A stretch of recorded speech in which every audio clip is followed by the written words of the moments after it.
Hey everybody, Zach Butler YGO here, back with another deck primer. This time though, instead of comboing off on our opponents and making them feel like punks and stuff like that, we're actually going to be going over the Spright strategy. This is a strategy that's been incredibly popular in the TCG since its release, back in Power of the Elements, and in Master Duel it's already seen a ton of success. It was even actually hit on release in Master Duel, which is pretty crazy to think about because we've only done that a couple times. So we're going to go over all of the Spright cards today, what they do, why you'd play them, and then I'll even give you guys an example of a really basic deck list that you could take into a ranked duel and use yourself. If this video gets to 25 likes, I will do a gameplay video where I kind of go through some of the decisions and lines you might go through. More of a combo video than a gameplay video, I should say. And as always, make sure to like, comment, and subscribe. Turn on that notification bell. All of that helps a lot. And if you end up wanting to play the Spright deck in the TCG, please use the affiliate link found in the description below. That a portion of that goes to support the channel with the cards you'd already be buying. So you're helping me by helping yourselves, and it's pretty awesome. But with all that out of the way, let's just jump into it. So what is the Spright deck? The Spright deck is a level 2 based deck, which is really unique. Yu-Gi-Oh! Hasn't actually had one of those before, and there are actually 5 Spright monsters you play in the main deck, and those 5 are Spright Blue. All the Spright monsters share a few key characteristics that we'll go over, one of them being that they're all level 2. They are either dark or fire, and they all can special summon themselves if you have a level 2 monster on your field. The dark ones can special summon themselves if you have a level 2 or rank 2, and the fires can special summon themselves if you have a level 2 or link 2. So that's something to keep in mind. So Spright Blue is the main monster of the deck. You special summon it if you have a level or rank 2 monster, and once per turn, when it's special summoned, you can add a Spright monster from your deck to your hand, except another copy of Blue itself, of course. Then there's the next monster that you play, which is Spright Jet. It is also a dark, so if you control a level or rank 2 monster, you can special summon it. And like Spright Blue, when it's special summoned, you can add a Spright card to your hand, but instead of being a monster add, it's as a spell or trap. And some of your best options are actually the spells and traps that you have with the deck, so we'll go into those in a little bit. The next dark monster would be Spright Pixies, and this one's unique in that it doesn't actually add anything to your hand, or like the other dark monsters have that consistency boosting effect. This one actually is a battle trick, and what it does is once per turn during damage calculation, if another level, link, or rank 2 monster you control battles an opponent's monster, you can send it from your field or hand to the graveyard to boost your monster's attack and defense by that monster's attack. So it can help you keep a monster alive, and it can even help you with OTKs, which is really awesome. There are 2 fire Spright main deck monsters, the first one being Spright Red. This one has 1200 attack, and if you have a level or link 2 monster, you can summon it from your hand. If your opponent, or when your opponent activates a monster effect, you can, as a quick effect, attribute one other level, rank, or link 2 monster and negate that effect. Then if you attributed a rank or link 2 monster, you can destroy that monster as well, which is pretty awesome, so it can help you remove some problematic cards. Spright Carrot is the opposite. Instead of negating monster effects by attributing a level, rank, or link 2, it negates spells and traps, which is pretty awesome. There are 3 spells that you can play in the deck right now. There's Spright Starter, which is already limited to 2 in Master Duel. In the TCG, this card is completely unlimited. What it does is it lets you special summon 1 Spright monster from your deck, but you lose life points equal to its original attack, and for the rest of this turn, after this card resolves, you cannot special summon monsters except for level, link, or rank 2 monsters. And you can only use 1 Spright Starter per turn. So what makes this card so powerful is that the Spright Starter alone can actually just get you access to so much of your deck.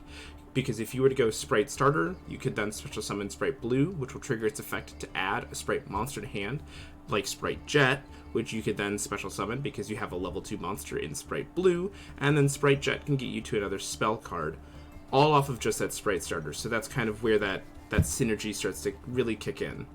Then there's Spright Gamma Burst, another battle trick spell. What this one does is all level, link, and rank 2 monsters currently on the field at the time of activation gain 1400 attack and defense until the end of the turn. And then during your main phase, you can banish it from your graveyard and target one level link or rank 2 monster you control, and it gains 1400 attack until the end of your opponent's turn. But you can only use 1 Gamma Burst per turn, and only 1 effect per turn. And then the last spell that you play of the Spright names is Spright Smashers. This one can be used with the Springans, Therions, or Sprites, but really all that matters in this context is the Sprites, and what it does is you banish a Sprite card from your hand or graveyard, and then you can banish 1 level, rank, or link 2 monster you control, and 1 card your opponent controls. So it's a good bit of spot removal. Important thing to note about that is that it doesn't target, and that it banishes at resolution. So if your opponent doesn't know that it doesn't target, they might miss out on getting to use a key defensive effect because they're waiting for you to target, and then they just, they hit okay, and then boom, you banish it, and then they can't respond. So those are all of the Spright main deck monsters and spells. There's only 2 extra deck monsters. The first one is Gigantic Spright. This one is a 1600 attack, 1600 defense, rank 2, because again, you're working off of ranks and links primarily in this deck. For this card's Xyz summon, you can treat link 2 monsters you control as level 2 monsters for the material. So that means that your cards like Nightmare Phoenix, Nightmare Cerberus, formerly Crystron Halifibrax, things like that can actually be used to make Gigantic Spright, which is pretty unique. The original attack of this card that has a Fusion, Synchro, Xyz, or Link material or Link monster as material becomes doubled. So it goes from 1600 to 3200, which is actually really important for those game pushes because it can really help you just end games quickly. But the main reason you play it is because during your main phase, you can activate this effect by detaching. At resolution, you detach 1 material from a monster you control, and if you do, special summon 1 level 2 monster from your deck. Also, neither player can special summon monsters for the rest of this turn except for level, link, or rank 2 monsters. And you can only use this effect of Gigantic Spright once per turn. So Gigantic Spright is unique in that not only does it help with consistency by getting you to your key level 2s, it also locks the opponent out of cards like Nibiru the Primal Being, or any sort of defensive special summons that they might have. So if they're going to use them, they need to use it before Gigantic Spright resolves. Otherwise, if it's not for level 2 monster, they can't do it. And it's really cool because sometimes your opponent will be holding their Psyframe Gear Gamma for a key effect, and if they don't hit the Gigantic, then they're locked out of Gamma for the turn. Because even though Gamma is a level 2, in order for Gamma to resolve, it has to special summon Psyframe Driver. And since Psyframe Driver is level 6, and you can't summon anything other than 2s, they're locked out of that. So that's pretty cool. And then there's Spright Elf, which in the current iteration of the TCG Forbidden list, this card is actually forbidden altogether because it's just that powerful. It's a link 2 with 2 diagonal arrows. What it says is it can't be used as a link material the turn it's link summoned, and your opponent cannot target monsters that this card points to with card effects. That's a really key thing, so if you're trying to dodge like Infinite Impermanence, Effect Veiler, Forbidden Chalice, things like that, make sure to put whatever monster you want to protect under the Spright Elf arrow, and they can't even attempt to use those cards on that. During the main phase, as a quick effect, you can target 1 level 2 monster in your graveyard, or if your opponent controls a monster, you can target 1 rank or link 2 monster in your graveyard instead, and special summon it. You can only use that effect once per turn. So that card is one of the most powerful cards you have in the deck. And honestly, that's it for the Spright cards. And as you can see, it's a really compact engine. Even if you played all of these cards, you'd still only have 13 main deck cards and 4 extra deck cards. So what else are you going to fill it with? It's generally a bunch of defensive and consistency cards. So one thing that you want to do is in Master Duel especially, you want to play Max C. As everybody knows, Max C is already just one of the most incredibly powerful cards the game's ever had. But in Spright in particular, the fact that it's a level 2 is actually really cool because you can summon it off of a Gigantic Spright, and Max C serves as a starter by being a level 2 because the main thing with this deck is that you just need access to level 2s. So Max C being a level 2 is really important because you could just, even if your hand is totally dead and the only normal summon you have besides like a Spright Blue is Max C, you're totally fine. You can normal summon Max C and then special summon Spright Blue, which can get Spright Jet or Spright Red or Carrot or Pixies, and you're totally fine. You just keep going off. So that's why you definitely want to play Max C at the maximum amount that you can in this deck. Another monster you're going to want to play for sure in this deck, especially if you play Max C, is Swamp Frog. Swamp Frog, as we all know, is a very powerful monster. You can special summon it from your hand by discarding another water monster, and even though you don't play that many water monsters, that does come up once in a while. When it's summoned, you can send a level 2 Aqua monster to the graveyard from your deck, and the one you're going to be sending most of the time is Ronin Totem, which lets you banish the Swap Frogs from your grave to special summon it back, and you'll notice that these are both level 2s. But one of the coolest things, actually, is the interaction that Swap Frog has with Max C in this deck.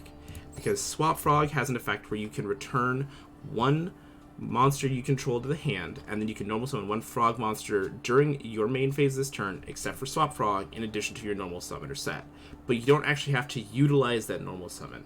So what sometimes you'll do is you'll summon Max C off of Gigantic Spright, and if you have a Swap Frog, you can then return the Max C to your hand, and now you've effectively searched out your most powerful defensive card in Max C. So that's definitely something to keep in mind. Of course, you're going to want to play cards like Ash Blossom and Joyous Spring, and maybe even Effect Veiler if you wanted. That just builds up on the defensive part of the deck, because one of the things that makes the Spright deck so good is how minimalistic the engine actually needs to be. You really only need these very few Spright cards, and maybe Swap Frog, or you could do the Beckoning Beast engine, which is one of my personal favorites. You have Dark Beckoning Beast, and with it you play Opening the Spirit Gates. So how this engine works is that Dark Beckoning Beast says when it's normal summoned, you can add a Uriah, a Haman, or a Raviel, or one card that specifically lists any of those cards in its text to your hand. And then you can also, once per turn, normal summon one Fiend monster with 0 attack and defense in addition to your normal summon. Well, Dark Beckoning Beast happens to be a level 2 Dark Fiend, 0 attack and defense. So if you summon a Dark Beckoning Beast, you can then add Opening the Spirit Gates. And what that does is, on its activation, add a Uriah, Haman, a Raviel, or a card or a monster that specifically lists it from your deck to your hand. Also, once per turn, you can discard any card and special summon one Fiend monster with 0 attack and defense from your graveyard. The last effect literally doesn't matter in this deck because you're never going to play a level 10 monster, but if you do, cool. But one Dark Beckoning Beast can actually equate to your entire Spright combo, because what it can do is you can go normal summon Dark Beckoning Beast, add Opening of the Spirit Gates, activate Opening the Spirit Gates, which adds another Dark Beckoning Beast to your hand, and then you can normal summon it because it's a level 2, or it's a Dark Fiend, 0 attack, 0 defense, which is what the text of Dark Beckoning Beast is looking for, is that Fiend with 0 attack and defense. And right now you have 2 level 2 monsters, so you can just overlay those into a Gigantic Spright, and you've done all of that off of one card. And that is what makes the Spright deck so powerful, is the raw efficiency at which you're getting to your key combo lines. You'll notice even Swap Frog, if you normal summon Swap Frog and send Ronin Totem, special summon a Spright Blue or Jet or whatever, then you get to overlay, you detach the Swap Frog, and then you can banish the Swap Frog for the Ronin Totem, and now it's 2 bodies instead of 1, and it just lets you keep doing that. And that's what makes this engine so good. And that's what makes all of these engines in this deck so good, actually. All these level 2 engines that you're considering playing. Another one you can consider is the Nimble engine, and by that I mean Nimble Beaver primarily. You can sometimes play Nimble Angler if you want to go heavier with the water engine, because then you can discard Nimble Angler for Swap Frog, and then you're just getting a bunch of level 2s. But primarily it's just Nimble Beaver, and what Nimble Beaver simply says is that when it's normal summoned, you can special summon one level 3 or lower Nimble monster from your deck or graveyard. So if you normal summon a Nimble Beaver, you instantaneously can get another copy of Nimble Beaver. The cool thing about the Beaver engine over the Dark Beckoning Beast engine is that you don't have to play the engine requirement of the Opening of the Spirit Gates.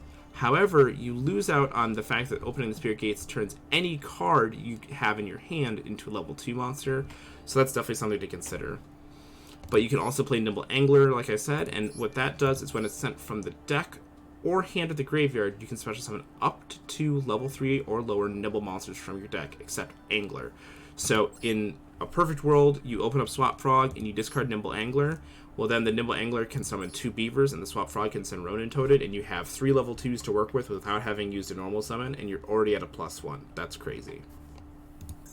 But let's say you're not going to play any of those engines. You're just going to try to keep it as simplistic as you can, so you don't even play that. You just play those. What else might you play in the deck? Well, you're definitely going to want to play cards like Infinite Impermanence, because again, it's a good defensive card. You could play Called by the Grave, because you are playing a lot of defensive cards, but you also want to be able to shut them down and maybe stop them from using their Ash Blossom and Joyous Spring on like your Spright starter or things like that. It's mainly that you're going to want to save your Gigantic Spright from getting like Infinite Impermanence or Ash Blossomed or Effect Veilered. So you'll also want to play Crossout Designator. One card that I particularly in this deck find to be very powerful that I know a lot of other players might not necessarily agree with is Pot of Desires. I'm a big fan of Pot of Desires, as everybody knows. However, in this deck in particular, one thing that I like about it is that if you look, basically everything you play is in triplicate. You have 3 blues, 3 jets, 3 Maxi, 3 Swap Frog, 3 Effect Veiler, Ash Blossom, Infinite Impermanence, etc. So what that means is that those cards that you're banishing off of Desires generally tend to be repeats of those cards, and as long as you're getting to more cards, you're probably winning the game anyway. So it's okay to banish additional copies of those cards as long as you're getting to play the game. Sure, you might lose a game once in a while because you didn't get to banish something ideally off of Desires, and if that happens, but you were probably not in much of a position to play anyway. One other thing you can consider in this deck is back row removal, like Cosmic Cyclone, or if you're playing the Nimble Angler engine, or the Nimble engine with the Nimble Angler, you can even consider Twin Twisters, and that's a little greedier, but it's pretty cool when you go Twin Twisters, discard Nimble Angler, destroy 2 face downs, and then special summon 2 Nimble Beavers, and without having normal summoned yet, you already have 2 monsters. That's something else you can consider. The last monster I generally consider in the main deck is Hyperia. Now this one is very simple. It's just, if this is summoned, draw 1 card. You can only use this effect once per turn. If you have the room for it, because like let's say you're not playing Gamma Burst, or maybe you only want to play 2 Cosmic Cyclone, you can definitely play Hyperia. The main reason to play Hyperia is because you want to have another good card to summon off of Gigantic Spright. Maybe you don't want to summon your red, or your carrot, or your blue, or your jet, or you've already access to all of these cards, and you just want to have something generically good to summon. Hyperia will never go wrong there. You can always just draw a card, and that's always good. So now you can see that this is what a basic Spright deck list might look like. There's also the version with the runic cards, where instead of playing all of these hand traps and things like that, you can actually play the runic spells like Runic Fountain, Tip, Destruction, etc. And that will actually give you a lot of advantage because of fountain drawing cards and returning those runic spells to the deck, as well as the Spright cards helping you gain advantage, and you're looking to slowly grind out the game. That one I would do a whole separate video on, though, because that plays drastically different than the regular Spright deck. But just keep in mind that that is actually an option as well. If you don't like the way that the regular Spright deck plays, there are other ways to play the deck. So you might be looking at the extra deck and going, okay, well, we have 4 monsters, what else do we put in here? So what we're going to do is we're going to go to Xyz and Link monsters, and we're just going to narrow it down to the 2s, because I generally try to, when I've played this deck, focus it as much on level, link, and rank 2s as much as I can. So you have your Gigantic Sprites and your Spright Elves. One card to consider is Sky Cavalry Centauria. This lets you return any monster battles to the hand, and it cannot be destroyed by battle while it has material. So if you're going to make a Divine Arsenal AA Zeus, Sky Thunder, that's huge for that. We'll go into some details to keep in mind for that line in just a moment. Onimabaru Soul Sweeper is a fantastic spot removal card for at least a turn. What it does is it takes 2+ level 2 monsters, you detach material, then target 1 monster your opponent controls, and you banish it until your opponent's end phase. And then if it's in your control and it's destroyed, you can actually shuffle back banished monsters up to the number of materials it's had and shuffle them into the deck. So if you have a problematic card and you can't figure out how else to get rid of it, maybe you just banish it with Onimabaru and then ram that little dude right into one of their giant monsters, take some damage, and then put it back. I am also a big fan of playing Nightmare, Cerberus, and Phoenix in this deck. I love the Nightmare monsters, and them both being ranked or linked 2s is really helpful for this deck. You could also consider playing Dark the Dark Charmer Gloomy if you wanted, because you are playing some dark monsters here in Spright Jet, Spright Blue, and Spright Pixies. You could also consider Area the Water Charmer Gentle if you wanted to, because you do play water monsters and you access them quite a bit actually. That's another card to consider. One thing I would consider, especially in Master Duel, since we don't have access to Totally Awesome because it is forbidden, is number 65 Gin Buster. And this card existing actually gives a little bit more value to the Dark Beckoning Beast engine than it otherwise might have, because it specifically states it takes 2 level 2 Dark monsters. And what it does is during either player's turn when an effect of an opponent's monster is activated, you can detach those 2 materials from it, negate the activation, and inflict 500 damage to your opponent. So it might not seem that powerful, but being able to do that little bit of incremental damage and being able to be used that way is really good. So if you wanted to play the Beckoning Beast engine over the Nimble engine and Hyperia, you definitely could. And then you'll be playing 9 main deck Dark monsters, which is really good for that.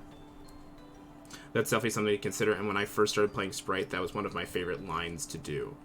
One card I definitely recommend you play, though, is Codebreaker Virus Swordsman. This is actually how you can out-Baguska the Terribly Tired Taper.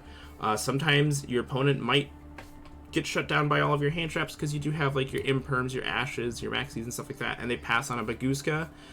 That card is actually really problematic for this deck, and one easy way to out it, rather than holding an infinite impermanence to stop it, is to simply use any 2 monsters to make Codebreaker Virus Swordsman.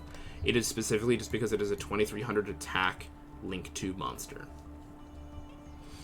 One more card you always should consider playing is Cat Shark. Cat Shark is in particular very important because of Gigantic Spright.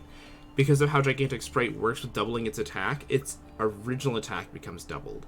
So if you use, let's say, Nightmare Phoenix to destroy a face down, and then you make a Gigantic Spright, then you have a 3200 Gigantic Spright. Well, then you make a Cat Shark next to the Gigantic Spright, and you use its effect, and you double its attack again. So it goes from 32 to 64, plus 500 more damage, so you've already got some nice damage right there, and then you just need 1100 more, and the game's already done. And that's just off of those few monsters right there. And those are the main, like, the 2s that you play.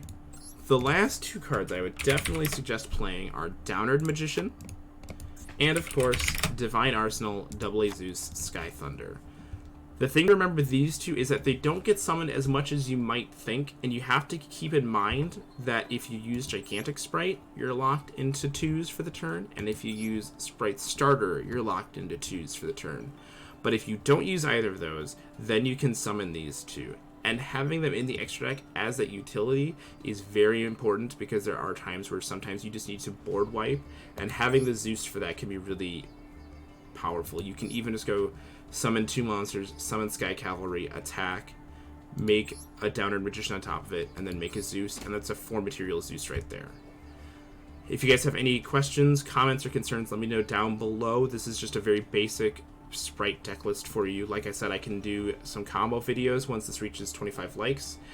If you guys have any gameplay questions, make sure to catch me on Twitch when I stream. It's usually Tuesdays and Thursdays in the evening, sometimes other nights too, depending on how I'm feeling. And if you want to pick up any of these cards from seeing this deck in Master Duel and you want to play it in real life, because it is a very powerful tournament topping deck, make sure to use the affiliate link found in the description below. Like I said, a portion of that does help me, and you're helping me by helping yourself, and I really appreciate that. Until next time, have a wonderful evening.